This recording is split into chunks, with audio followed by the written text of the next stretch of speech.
नमस्कार, आप देख रहे हैं न्यूज फॉर नेशन और मैं हूं सांत्वना आपके साथ। तैयारी साल 2024 के लोकसभा चुनाव की बीजेपी ने शुरू कर दी है, जहां बीजेपी लगातार इस बात का दावा करती है कि वो देश की सबसे मजबूत पार्टी है और उसकी जड़ों को कोई हिला नहीं सकता।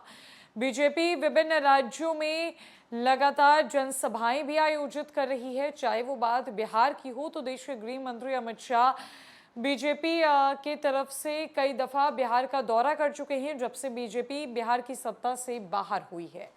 लेकिन वहीं दूसरी तरफ अब भारतीय जनता पार्टी को एक बड़ा झटका लग गया है, जहां भारतीय जनता पार्टी के वरिष्ठ नेता और कर्नाटका के पूर्व मुख्यमंत्री ने बीजेपी का दामन छोड़कर कांग्रेस का साथ थाम लिया है। दरअसल कर्नाटका में बीजेपी को एक बड़ा झटका देते हुए पूर्व मुख्यमंत्री और प्रभावशाली लिंगायत नेता जगदीश शेट्टार कांग्रेस में शामिल हो गए हैं। कर्नाटका के पूर्व मुख्यमंत्री जगदीश शेट्टार, कांग्रेस अध्यक्ष मल्लिकार्जुन खड़गे, कांग्रेस नेता सिद्धारमैया, केसी वेणुगोपाल, रणदीप सुरजेवाला और कर्नाटका कांग्रेस अध्यक्ष डीके शिवकुमार की मौजूदगी में कांग्रेस पार्टी में सम्मिलित हुए।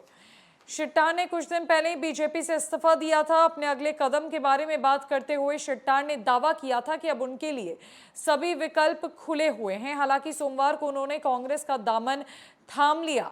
जगदीश शेट्टार को बीजेपी ने टिकट नहीं दिया था, जिससे वो नाराज थे, जिसके बाद उन्होंने पार्टी छोड़ दी थी। कांग्रेस अपनी ओर लाने की कोशिश में थी। कांग्रेस अपनी इस कोशिश में कामयाब हो गई। कांग्रेस में शामिल होने के बाद जगदीश शेट्टार ने कहा कि कल मैंने बीजेपी से अपना इस्तीफा दिया और आज मैं कांग्रेस पार्टी में शामिल हो रहा हूं।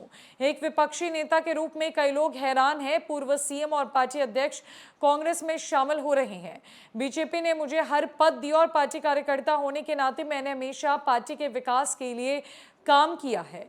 मैंने सोचा था कि एक वरिष्ठ नेता होने के नाते मुझे टिकट मिल जाएगा, लेकिन जब मुझे पता चला कि मुझे टिकट नहीं मिल रहा तो मैं चौंक गया। किसी ने मुझसे बात नहीं की, किसी ने मुझे इसका आश्वासन भी नहीं दिया और क्या आगे मुझे क्या पद मिलेगा।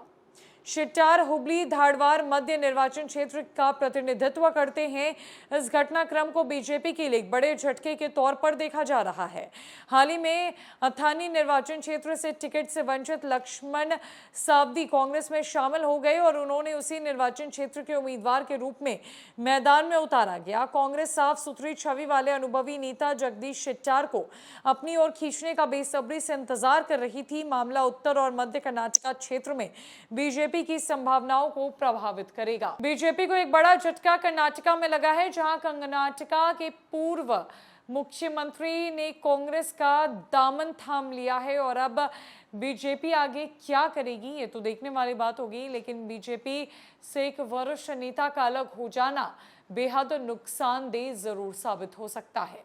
फिलहाल के लिए इस खबर में इतना ही। नमस्कार।